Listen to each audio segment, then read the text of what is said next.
Welcome to the Black Male Impact. Today we have as guest Mr. Obrian Kerr.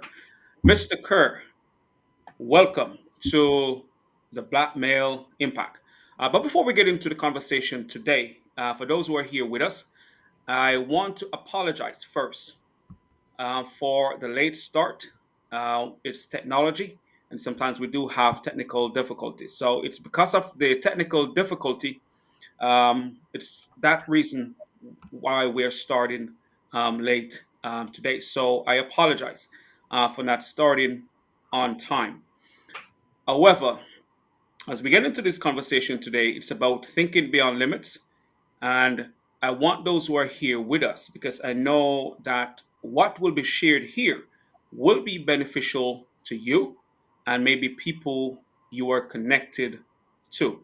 So please share this with your connection. It will be beneficial, and it's good to share good information to those who you are connected to. So, my name is Dr. Richard A. Cross, and I'm the founder of the Black Male Impact. And the Black Male Impact is where I bring Black men here who are doing the work to make a difference.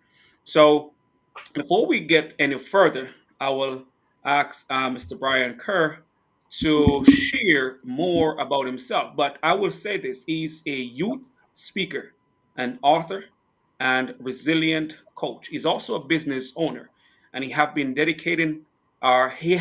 dedicated his life to empower, especially our youth. And he have a powerful story, but I'll give him the opportunity to share more with us here before we get into the conversation today. Floor is yours.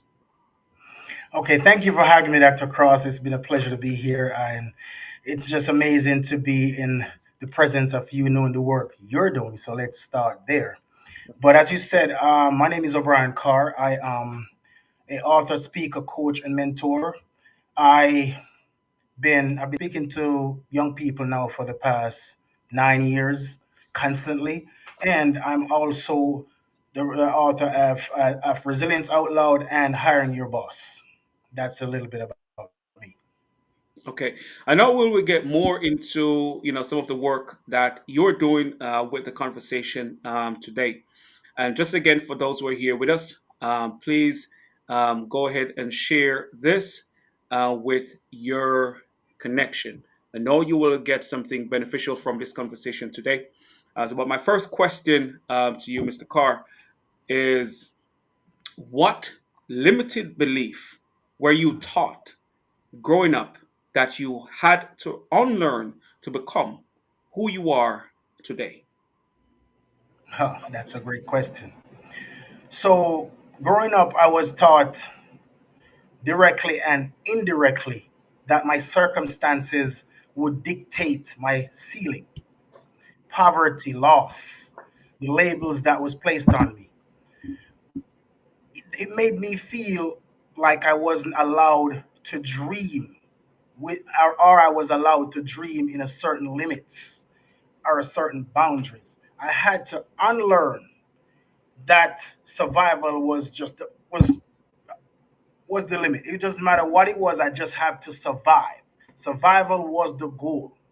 I had to believe that thriving was possible for me, even if I hadn't seen it modeled in front of me. And I'm really glad that you say that, because a lot of us at times are not exposed to greatness directly. We may have seen it out there, we may have seen other people doing great things, but immediately, and sometimes not having that immediate example, we limit ourselves. And as you shared, because of poverty, because of loss, we sometimes believe, and a lot of us, even up until today, even who are in their professions, sometimes think all they can do is survive. And not until we change that mindset, we learn to thrive despite our circumstances. And I hope we can get into the resilience out loud and some part of your story and the things that you had to overcome So, to be where you are and who you are today. So, can you share a moment when you realized society had placed a ceiling on your potential and how you broke through it? wow. As soon as you said that, the first thing come to mind was be realistic. Okay. I realized it when I've been told to be realistic about my goals. My dreams make a lot of people uncomfortable. Being from a broken home to poverty, limited education, it's like I wasn't allowed to even have a vision. I try surround myself with positive voices, but I was always the castaway. So I was always been told you never be a speaker, you never be an author, you never own a business. And I actually believed those voices for a long time. I showed I created my own space, so to speak, because the people around me wouldn't allow me to get out of my circumstance, get out of that box. I have to find a way not just to bounce back, but to bounce forward. Okay. Well, as you said, the people around you constantly remind you of the things you can't be Oh, or what you should not aspire to, because they want to think that your dreams, your goals, they are not realistic. So, for those who are listening and maybe experiencing the same voices, what would you say to someone who constantly hear that they are limited or their dreams are too big for them? mm, mm.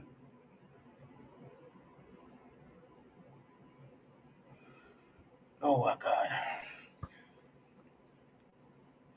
I go by one main quote that can wrap up everything that I've done so far and my mission, my journey. And it's where you start doesn't determine where you finish. You have the ability, everything that you need to get to your next level, you have it within you. One of the most powerful thing we can do for ourselves is who we surround ourselves with. And I've always recommend to young men, find those people that uplift you, those people that push you to your highest potential. And it's okay to have friends from different eras and different that does different things. Because I'm sitting here, but I have friends that I wouldn't hang out with or go places with. But they're not the ones that influencing me. I may catch a game, go some, but I'm not having I'm not taking business ideas from you because I know you cannot help me to get to the next level. So to answer your question is find those people. No, first of all, you need to know that no matter what's going on today, that is not where your story ends. So Correct. where you start doesn't determine where you finish. And find those people that pushes you to your highest potential. And it's okay to be humble and ask questions. Man, that is a powerful reminder. Not just talking about where we are is not where we're going to be if we so choose, but also choose the people you surround yourself with. I remember on my first semester in college, a speaker came on campus and he was speaking life into us, but I believe that he was talking to me directly. And he said, one of the things that he said, man, if you are the smartest person in your group, you need to find another group. And if you want to be the best you, the people around you should be helping you to become the best you possible. And it really changed, my approach in how I surround myself. I have my track team members, but I start to look for other means of staying motivated, staying empowered, because the people around you really influence not just the way you think, but the things you do. Because the things we think actually influence the things that we do. So my next question to you: in what ways have you challenged the stereotypes or boxes people tried to put you in? I just received to I refuse to live anyone's story. I've been the kid from poverty, the poor kid, the kid that didn't go to school one day a week most of the time, the kid that was homeless, the kid that lost his best friend to suicide. But I'm also the speaker, the author, the coach, and the business owner. And I continue to grow on that. So, yes, I'm always going to be humbled of where I'm coming from. But I refuse to let someone look at me and hold me there. I will not live your story. I will live mine. And once you tell yourself that and believe that you have the pen to write your own story, you will be that author. You will be that business owner. You will be that basketball player, that football player. Whatever you choose, you will break through. But you have to refuse to live someone else's story. You have to take the pen from whomever has it, whomever says you cannot, whomever says you will never be, and decided to take charge of your own life and your own circumstances. I really appreciate that reminder. Take charge of your own life, but also, as you stated, refuse to live other people's story. People will put limits on Oh, us, and sometimes because they don't see themselves doing some things, they want to tell you that you can't do it. And a lot of people do allow people to let their limits become their limits. And if you do that, you're not going to be who you can be or achieve the things you can achieve. So I really appreciate you sharing that reminder, because a lot of people do allow other people to take charge of their future by limiting them to what they think they can do. and And we are capable of so much more. You're about to say something? yeah, on that same topic as you said, I've never taken it personal. When I was younger, I did. When someone say I can't, I've never taken it personal because it just reflects who you are. Because when Yeah, a person says you can, it's not really you; it's them. Their limits. They're judging you by their limits. They know they cannot, and they won't even try. So they see you through those lenses. correct.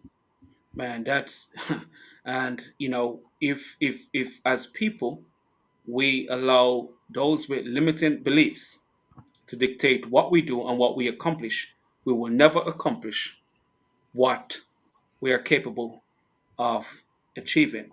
So, my next question to you: what does thinking beyond limits look like in your everyday life?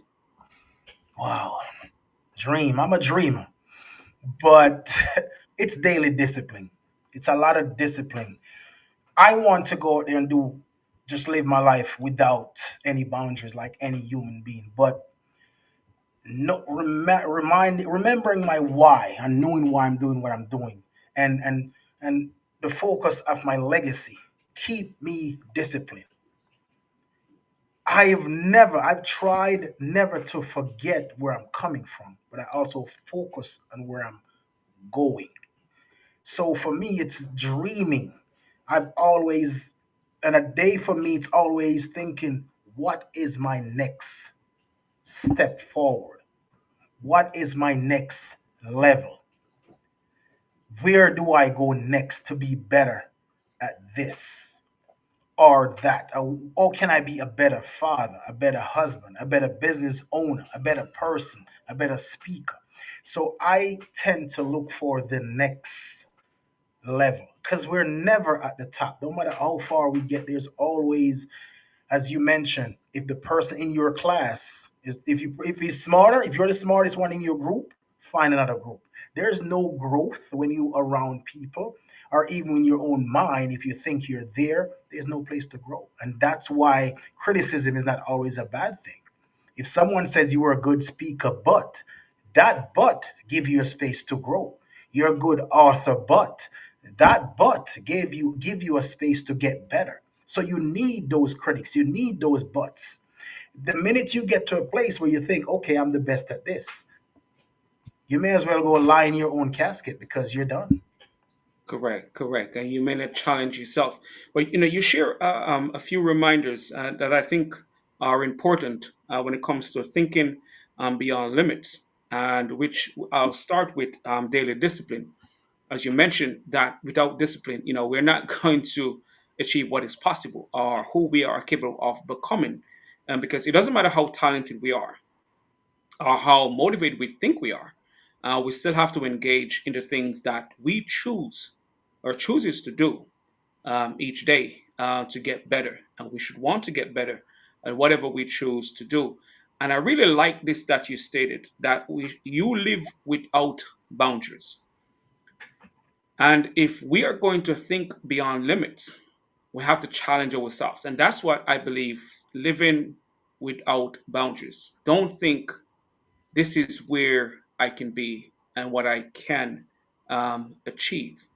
But for those who may think because of where they are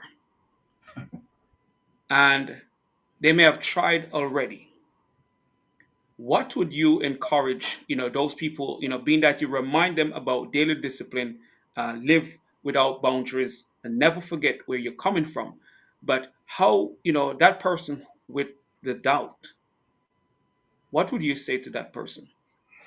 Wow. First of all, doubt is not even real.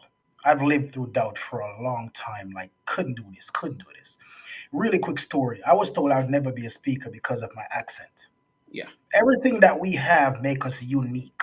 Yep. But being a 15, 16, 17-year old, I've never seen it that like that. I just want to speak like the people I was around. And growing up in America, it's hard because I'm from Jamaica. I was born in Jamaica. I would never speak like an American. But I was bullied, so I used to go in home and look in the mirror and try to speak like my peers. Until one day, my mom called me and he says, "You know that." I was talking and telling her what was going on. She said, "You son, you know that that is what make you stand out." Right. And when she says that, I went to school the next day and I didn't speak any English. Nobody understood me because I was speaking straight patois. You know Yeah. patois. Nobody understands unless you're from Jamaica. That's right. What that does, it allows them to listen in. And I realized just that shift, they were leading. They want to follow me. I become the leader. How do you say this and that? How do you say this and that? And I like the way that sounds. So the people that was tormenting me become friends because of something unique. So what I would say to someone that is doubting, whatever the doubt may be, just really look at the people before them that have doubt and look what they can accomplish. You have to find something to measure yourself to. Someone. We all have people that we look up to. Find one of those people. That's why mentoring is so powerful. Find someone that break through before. If I wanted to be a doctor right now at my age, you know what I'll do? Find me a group of doctors. Find me a doctor that's already doing it and Yeah. said, teach me.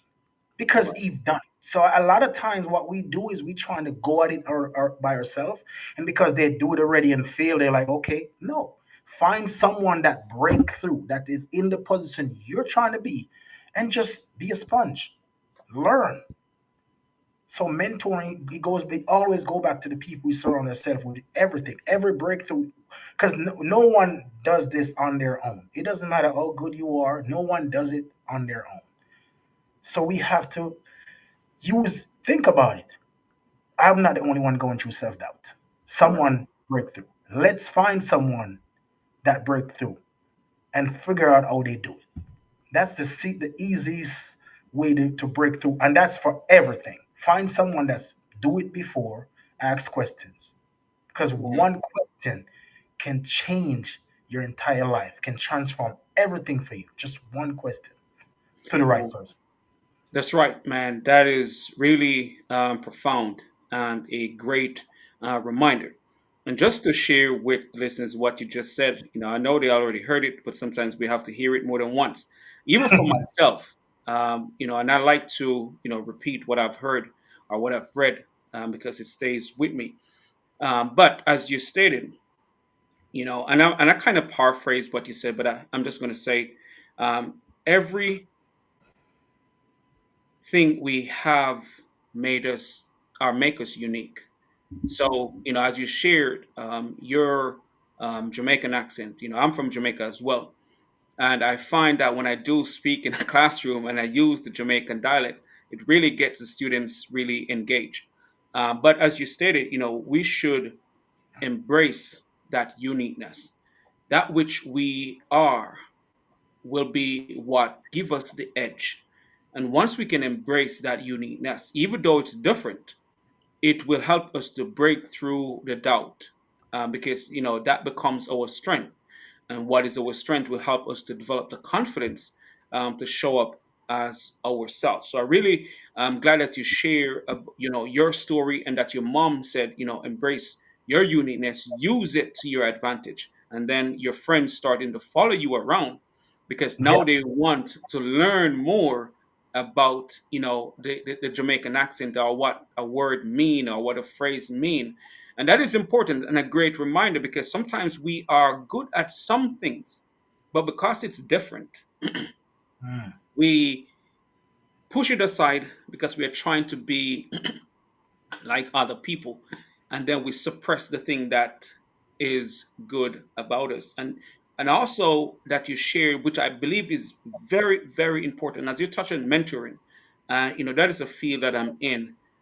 And you said find someone that already done it, learn from others.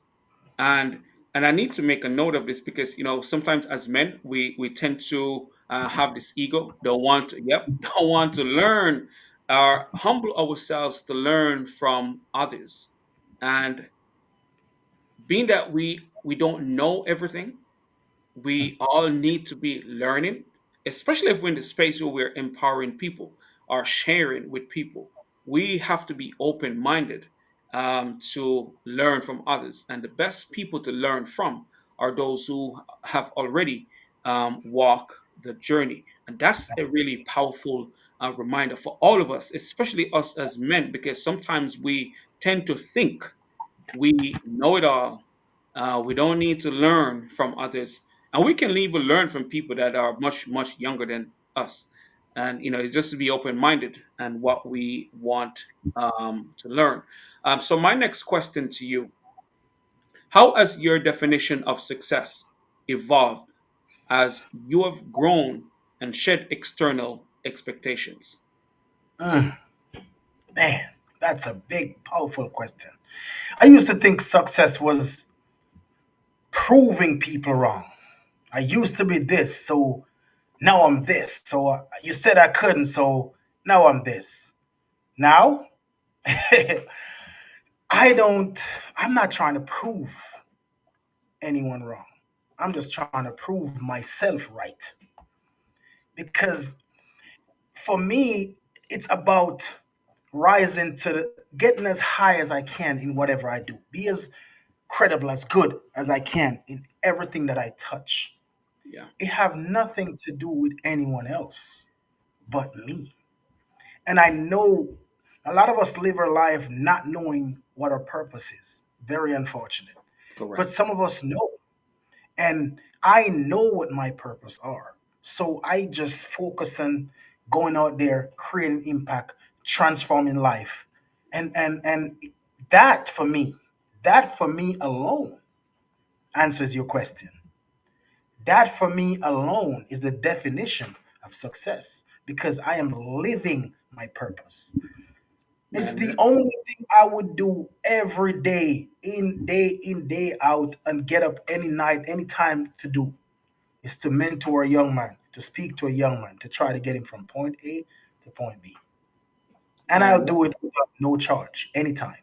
That is purpose. that is purpose. When you can get up and do what you're doing, regardless if someone's paying you or not, that's purpose.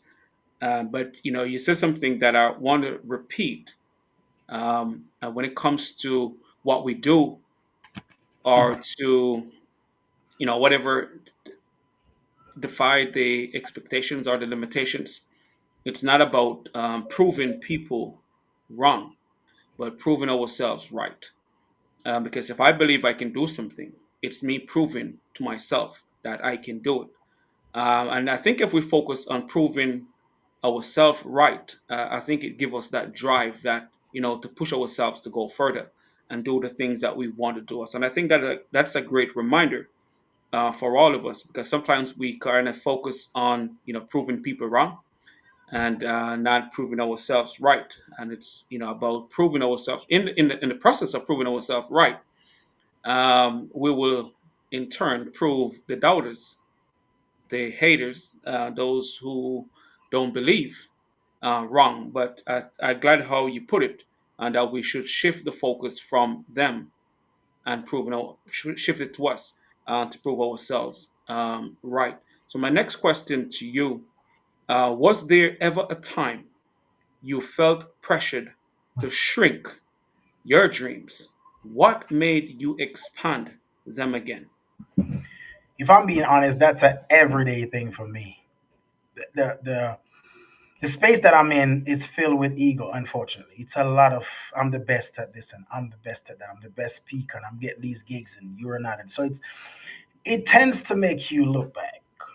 But to answer your question, yes, there were seasons when I felt the weight of people just pushing me to be in their comfort zone. I couldn't say I'm going to be there. I'm going to be there. But I remembered myself. I can't dream. I'm not going to dream small because you think I am. I will not shrink myself small because someone else think I should. I won't even do it for myself because playing small just hide the best part of us from everyone else. So I just decide. So when those moments arrive, and those are, as I said, because of the space I'm in, those are it's a regular occurrence of feeling like you can't say this or do this or shoot for the stars. What I do is always go back to where I came from. Because what that does for me is I can look at a mirror and said, okay, I used to be here and I'm no longer. So if I can beat depression, suicidal thoughts, poverty, you think there's anything I can't beat? Correct. Not possible. So I have the tools that I use to beat these things here. So it's the same tools I'm using to rise. Because shrinking is not, it's never, it doesn't help you or anyone you're trying to help. Because you're just not there. You become invisible. And most of the time you're doing it for someone else. So let someone else feel comfortable. Not at all. And I was listening so intently what you are saying, but I want to repeat this: playing small hide the best part of who you are. Mm, And sometimes we tend to play small. We go in some environments, we shrink ourselves, we dim our own light, we do less than we are capable of, and that only hide the best part mm, of who we are. And too many people have been hiding the best part of who they are. And as black men, especially, mm. because we have so much dealing with. And I was listening to a one of the talks, not really talk, it was just an advertisement about the depression that, or the loneliness that black men, are men in a whole, I think it's like 5 million, Wow. that doesn't really, express who they are, or, just going through their own challenges and stuff like that. But as you said, sometimes with all those things that's happening, we may find ourselves shrinking and playing small. And that's why, having this conversation is important, because, you know, it's about reminding others that we are not supposed to.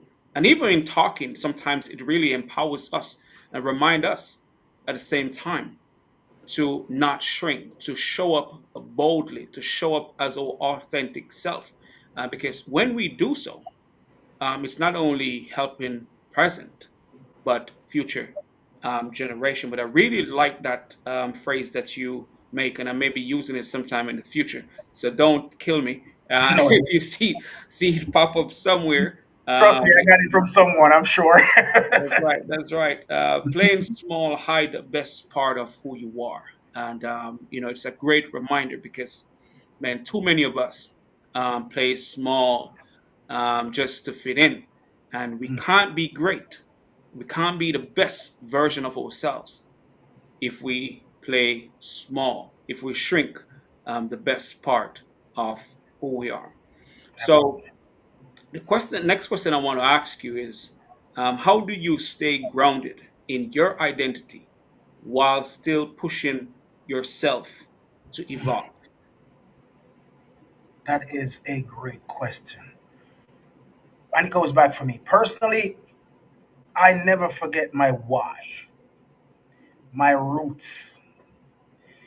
Keep me grounded, and my vision pulls me further, push me further. My vision push me to become better every day. But my roots keeps me grounded. I honor where I came from, but I don't live there anymore. I carry those lessons and I leave them and I move on to higher limits. That's how I stay grounded by keep going forward. Because the minute you forget where you came from, you become big headed. You're no longer that guy that was humbled, but you have to keep your eyes on the prize, which is your legacy and that vision that you have, that purpose that God placed in all of us. When you focus on that without forgetting your why, unstoppable, yet grounded. Yeah, and that's a very important part of the journey, to stay grounded, to remember where we start and what we start with and what we start without, because Oh my sometimes it's not just what we start with, even if it's what we start without, and because of the many um, people and opportunities, it places us where we are right now. But yes, we have to say yes to that compelling feeling, that compelling vision that we have, because it is something that God placed in us that we have to adhere to. And sometimes because we don't see a way to get to it, some of us ignore that which we feel compelled to do. But I like that you shared that we should remain humble. I remember where we came from, where we started. God. And yes, although we don't live there anymore, the lessons are really profound at times, because sometimes it's those lessons that help us to, keep pressing forward, because we remember what someone said to us, and what they have done, and maybe how they have overcome it. Because, the lessons that are beneficial to us are not always going to come from those who are at the top. Mhm. Some people have made mistakes, and they can share great insights on what we must not do, especially when it comes to character, and when we going forward and stuff like that. So, but I really like that you talk about being grounded and don't get big headed, because success can really change who we are, and change how we even treat the people that may be less than who we are. And so it's important, that we remain humble and treat people with dignity and respect, despite where we are in our journey. So, how do Absolutely. you, and I think I asked that question. So, my next question to you, what internal narrative did you have to rewrite? I know you talk about some of the things that you have to do and things that you have done, but how do you, what internal narrative did you have to rewrite to fully embrace your greatness? Wow. When I just started out, I had to rewrite the idea that greatness was for other people because of where I'm from. No one would have looked at me and said, he's going to be a speaker. He's going to own a business. He's going to write not one, but two books that's published and doing well. He's going to, no one. I cannot recall any person that would say that about me. And what I replaced it with was the truth that my voice, my story, my presence belong at the table. And if there isn't a seat, I have to build the table. That's how I rewrite and embrace my greatness. Well, I'm going to ask you to say that again, and not because I didn't hear it, and I also write it down, What part but of it? my voice, my Hmm. presence, my story Yes, yes, belong at the table. and it's funny because when I am speaking to these high school students, it's so powerful for you to look them in the eyes and tell them your voice, your story, your present belongs. That word right there belongs at the table because so much people are telling them no. You don't, especially as especially black men, and it's very unfortunate. You Very. cannot, you will never. So you have to replace that with your voice because that is where resilience out loud stems from. Yeah. My voice, because I refuse to stay silent. There- Let me ask you this simple question that I use to transform a lot of people, and it seems to be, I just, I don't know where I get it, but I got so much over the years. But it comes to me, I said, why would you knowingly stay silent if you know without a shadow of a doubt that what you have to say is going to transform the lives of others? I don't know anyone that would stay silent. Oh no, man, and that's a great question, and a lot of people need to hear that question because a lot of people know within themselves that they have something of value to contribute. A lot of people are living in fear. A lot of people are living in doubt. A lot of people are living based on the mistakes that they have made. And us as men, black men in particularly, being that this is what this conversation is about, what we can do and what we need to do, not only for ourselves or for our families, but to let the broader world know what we are Absolutely. capable of. Yes. So that Yes. which you remind the students especially is important.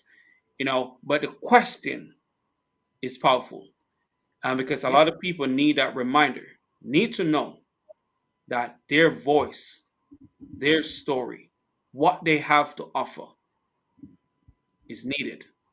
Yes. And I Because think our it, story, remember, our story is a survival guide for others. yeah, But we first have to know that.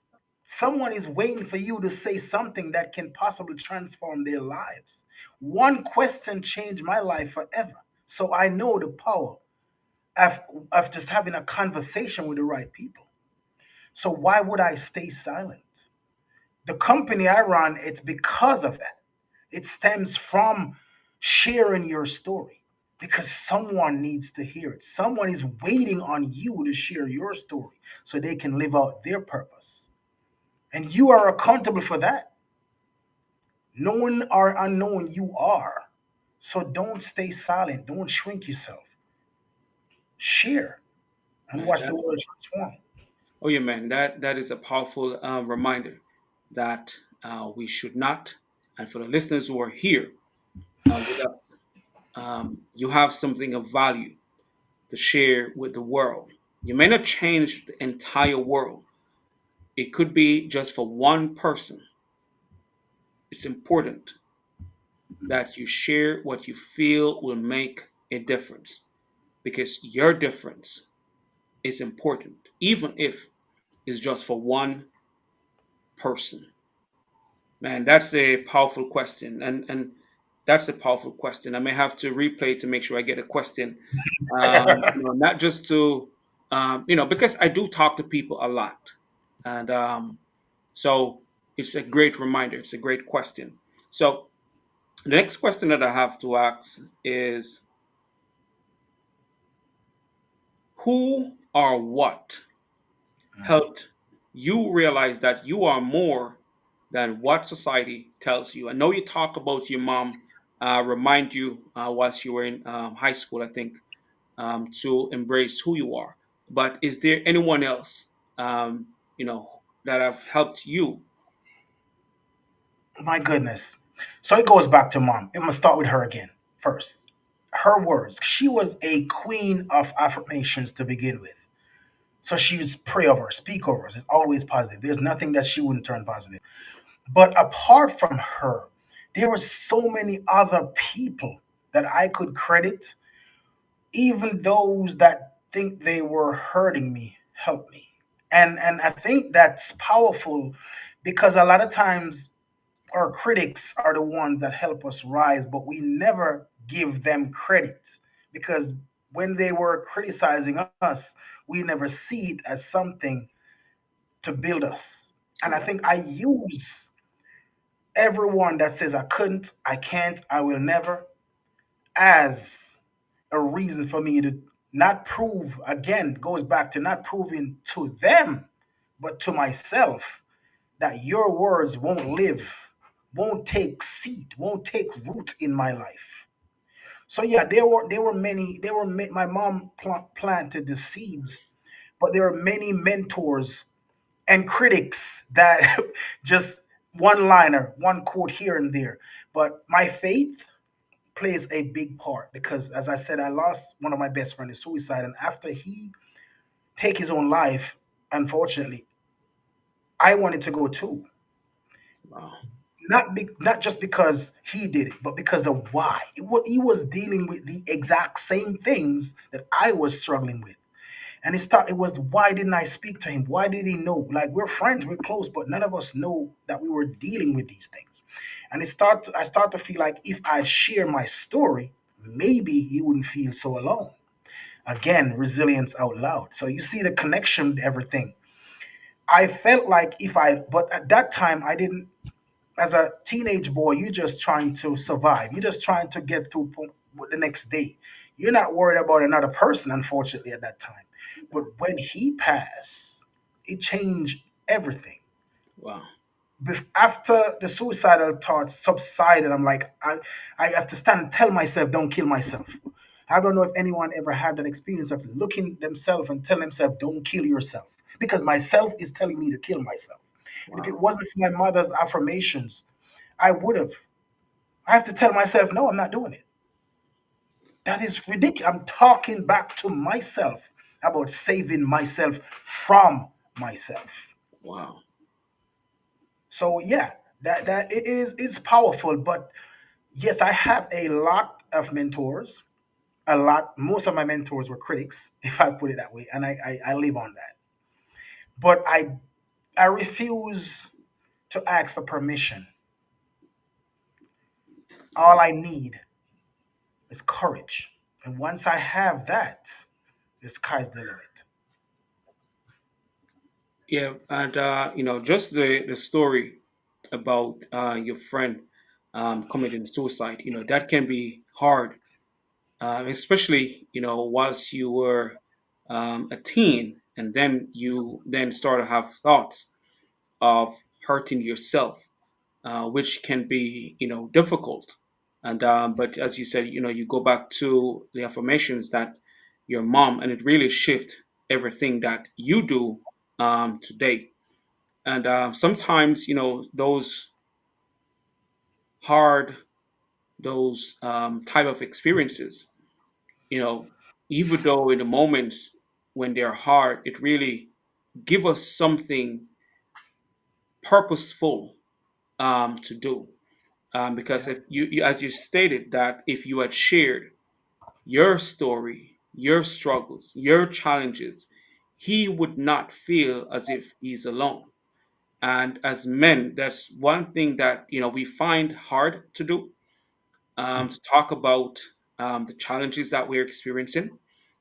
And I think, as you stated, for the listeners who are here, sometimes, we have to understand that the challenge itself that we may be experiencing, we're not the only one experiencing it.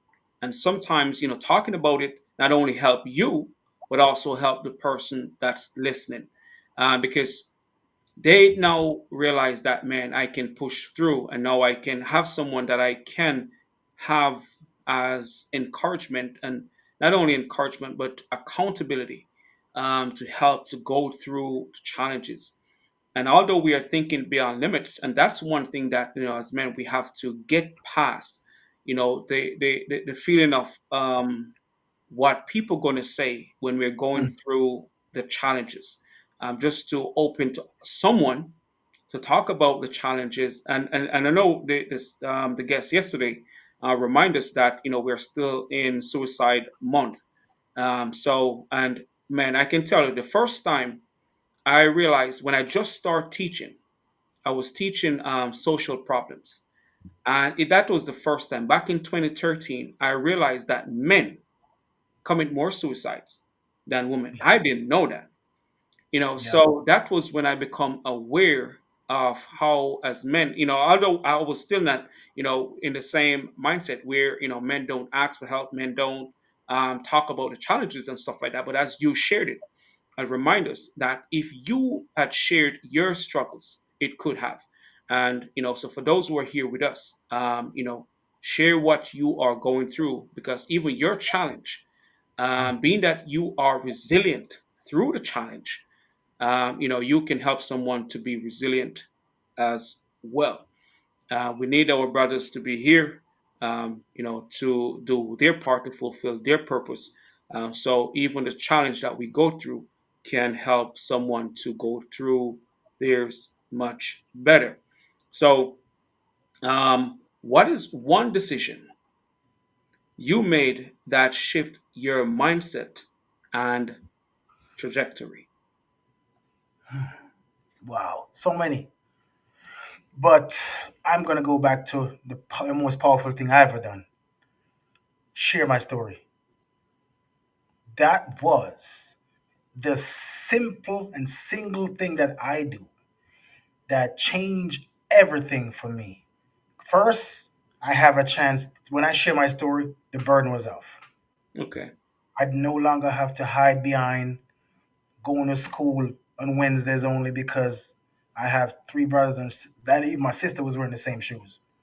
So we have to share their shoes to go to school. I didn't have to hide behind losing my dad to the justice system at 13 years old. It was out there. And whomever wanted to judge me, that was your opportunity. But I didn't have to walk around with that baggage on my back anymore. I didn't have to hide being homeless or being caught in a between people shooting at each other. I didn't have to hide the suicide of my friend. I didn't have to hide not seeing my mom for days because she was working to take care of all four of us. It was out. And once I take that bag of rocks off my back, the scars that that bag costs have a chance to heal because I wasn't carrying it anymore. So that started my journey. Because you cannot really, one of the things that we cannot do, and we need to know, there is no mentoring, transforming, uplifting, refreshing of anyone if you are not healed. And I think we need to take the time to heal, work on your mental, work on yourself. Because what happens if you are not healed, you will bleed on the wrong people. And they'll be in a worse position when they come to you because you're not healed. When you can speak from a place of healing, your story, what you share can The best thing, best way I can say it is they can. Oh my God, I can't believe if he can overcome that, if he can beat that, I'm not. I'm not so bad. Correct. And that is the power of your story. So yeah, to answer your question, sharing my story, taking that off, leave it where it belongs, because nothing that I've been through was my fault. Correct. But we hold ourselves. Once I realized that I could actually take it off and leave it. And the funny thing, I do visit sometimes because Oh it yeah, keeps, yeah, but I don't, again, I don't live there. man. That is well, not just a powerful story, but a powerful reminder, because a lot of us, keep those bags full of rocks, Mm, as metaphorically speaking, walking around with, um, and we can't even go far with those rocks. I'm trying to remember the song. Um, what's her name that sing the bag lady? I can't remember her name right now. Um, she's one of those powerful singers, man. She sings a lot of really powerful songs. The name will come to me. But once she lose those bags, everything. But as you stated, once you take off the things that you were dealing with, no one could even talk to you for making you feel bad, because mm, yes, you know it and you already release it, and by releasing it, it no longer but bothers you or affect you. And but you say something that is really important, especially when it comes to mentoring others and to be the best for the people that we care about, and that is to take the time to heal. yes. Because as you stated, we don't want to bleed on the wrong people, especially those who care about us. Mm, Because by constantly bleeding on the people or treating them a certain way, they're not going to keep taking it. And it's because we haven't taken the time to heal. And that's a very important reminder, especially when we are in the space to help others. If we're not, if we're not doing ourselves justice, it's going to be difficult to help the people who we are entrusted yes. to help. So that's a very important reminder, to take the time to heal. It's Yes. important that we work on ourselves. It's important that we get better. It's important that we acknowledge the things that we have experienced. And as you stated, we can't change the past. And some of the things that we have experienced on our journey, it's not something that we caused. We didn't make that thing happen. It just happened. And I like Absolutely. to tell people sometimes, man, sometimes because we are strong enough to experience it, but it's for us to really help other people to go through. But it's important that we take the time to heal. I think I've skipped over one of the questions that I want to ask. Um, and I think the question is, maybe I didn't, but so let me go to my next question. How do you empower other Black men to challenge limitations placed on them? Wow. Mm, that is a powerful question. So, first, I'm going to say I lead with transparency. If you're not transparent, nobody nobody is going to want to listen to you. Transparency, credibility, and authenticity are those three things that I inspire every day to be. But I try to be as open as possible. I teach strategies, give blueprints, and I try to be open. You can come to me. I'm an open door because of the space that I'm in. There's so much younger brothers, teenage, which need our help, but for some reason they're afraid to get a mentor to open up. So by being transparent and sharing my own struggles, it's like giving them permission to share theirs. So transparency for me brings people into my orbit, and me being credible and know and have the tools that help me, I can pass those on. Because our community suffers a lot from depression, and it's very unfortunate that we're taught to be tough and macho when really there's no space for that. You need to be able to be real.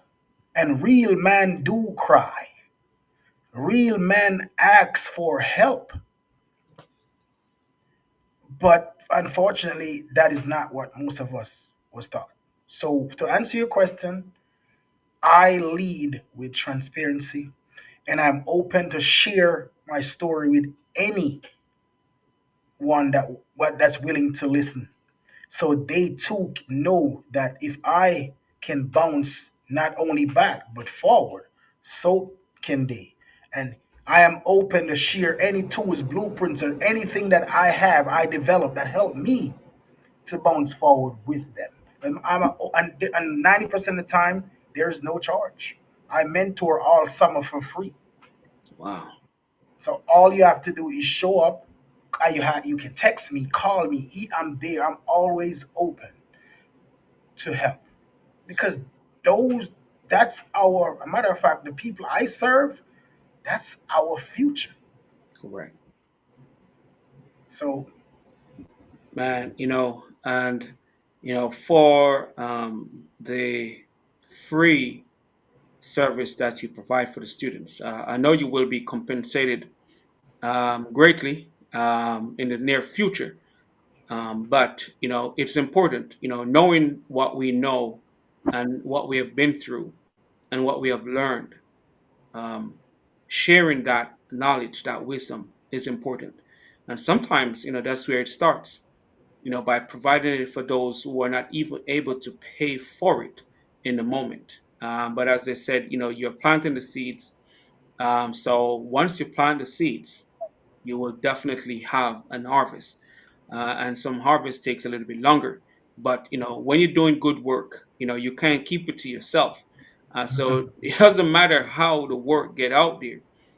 You want to, but I tell you, man, once you keep doing it, you will be compensated. It may not be today, but you will definitely be compensated for the good work that you are doing. And one of my mentors, and I mentioned his name yesterday, Dr. Kimbrough, he said to me, service is the rent we pay for our time on earth. So we are here to give back to humanity. That's why we're here.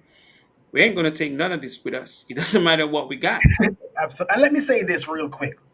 I actually mentioned this today. I had an opportunity to meet with the New Orleans School Board. They wanted me to do some work in their schools. And when I mentioned that I wasn't charging, she's stunned. Like, nobody comes in here and says, I said, this is voluntary. I'm doing voluntary work for the end of this year. She's like, oh my God, we need you in here now. I was mentioning to her that when you lean with value, Yeah. people throw money at you and ask. I have people pay my rent for the entire year because I was volunteering. Wow. And even though I was saying, no, no, no, remember I said it was free, they're like, nope, I'm sure you have responsibility. Write in the check. I'm like, no, no Wow. problem. That's a blessing. But we need to lean with value and see what happened behind. We tend to lean with money and we chase people away when we lean with money because people can identify that all you want is money. If you lean with that value piece first, people will ask you, where should I swipe my card? Here's a check. People will give you without you asking for it. And I learned that. So a lot of times when I approach people, I approach because I'm a server. I want to serve. I'm here to serve you. I'm not trying to take anything from you. I see where you need this and I have it. Here it is. Correct. Man, that is a powerful reminder. And also, the experience you have, because individuals out there will really, compensate you even when you're not asking for compensation. But we're on the top of the hour, and the conversation been great. The hour went by very fast, but that's how it is when we're having a good time, as they say. But Yes. I know you have shared a lot of valuable information, a lot of valuable insights and perspectives that we all can look into and apply as we continue on this journey. But before we end this conversation today, um, I have two more questions. What advice would you give to a young male feeling as if he wants to quit? And my next question, after you answer that one, um, I will ask the next question afterwards. Okay, what advice would I? Oh my God, you're not broken. You're not broken. There's no reason to quit. First of all, the devil doesn't attack you when you're going the right way. The devil doesn't attack you when you're going the wrong way, I should say. He attack you when you're going the right way. So if you've been attacked, if you feel like you want to quit and everything you try is blowing up, just know that you're in the right direction. You're on the right road. Just keep going because you won't be able to see what you're working towards if you quit. Correct. Besides, what does quit and do what? I've always questioned that, asked myself that question. If I quit, who does it benefit? Right. You see, when you start to look inward, because you can always quit. Trust me. Oh yeah. It's easy. That's the easy way out. Anybody can quit. But I would look him in the eye and tell him, what does quitting benefit you? Because if you can share with me what quitting benefits you, quit. Go ahead. And that's powerful. And Um, simple. yeah. As simple as it is, Yes, quitting will not benefit you, and it's not going to benefit the world, and it's not going to benefit the people around you that exactly. Absolutely. is counting on you. Man, that is powerful. Very simple, but powerful. As one of the comment that came in, as you talk about value, it said value is the new currency. Mm. Just keep doing the great work, because great work will not be denied. What we want may be delayed, but the reward will not be um, denied. And so, my final question to you before we wrap up today from this great conversation: where can the listeners find you and support the great work that you're doing? Wow, I'm everywhere. At WizSpeak on every platform.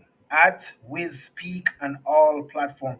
By the way, a 9-year-old boy called me WizSpeak, and it sticks on me. He says, Okay. "You always." I didn't know what Wiz mean when he said it.